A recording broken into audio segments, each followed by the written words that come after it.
Keyingi surooну иштейлик. Метродогу эскалатор. Так, метро ошондо мындай болсун. Метронун узундугу S болсун. Кишини 30 секунд жогору алып чыгат дейт. Токтоп турган кишини, бул жерде токтоп турган кишини 30 секундда алып чыгат дейт. Ошондо эмне болот? Кишинин ылдамдыгы токтоп биринчисинде токтоп турат экен. Муну негизи жакшы айтпаптыр, бирок контекст боюнча түшүлдү. Эгерде мына экинчи сүйлөмдөн биринчи сүйлөмдөгүн түшүнсө болот. Биринчи киши токтоп турат экен.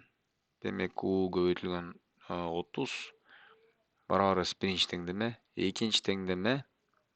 Эгерде киши эскалатор менен бирге кыймылдаса, U кошулган V.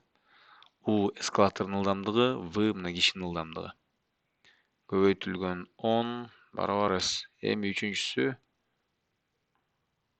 тынч турса дейт. Эскалатор тынч турса, киши канча убакытта жогоруда болот? Эскалатор токтоп турса, киши канча убакытта басат дейт. Кишинин ылдамдыгы кайсы эле? V көбөйтүлгөн T барабар S. Биз эмнени табышыбыз керек? T'ни табышыбыз керек. S бөлүнгөн V. Могу теңдемелерди кайра-кайра өзүңөр угуп кайра-кайра түзүп чыксаңар жакшы болот да. Үйрөнөсүңөр өзүңөр. Эми экөөнү бири-бирине барабарлайбыз. Барабарласак 30U барабар 10U кошулган 10V. Кетти 20U барабар 10V. 0 кетти, V барабар 2U.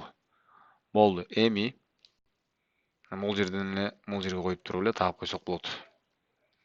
Биз эмнени табышыбыз керек? S бөлүнгөн V'ни табышыбыз керек. Демек U'нун ордуна эмне коюп койсок болот? V бөлүнгөн 2. Бул жерге мындай эле коюп койсок болот. U эмнеге барабар? V бөлүнгөн 2. Мына 2-ни мону эмне каяка алып келем? Мына U'нун ордуна алып келем мына. Ошондо эмне болду? V бөлүнгөн 2 көбөйтүлгөн 30 барабар S. Тырс кетти 15. 15V барабар S. Демек T эмнеге барабар? Мына 15 көбөйтүлгөн V барабар S. Демек T эмнеге барабар? 15ке барабар. Жобу туура.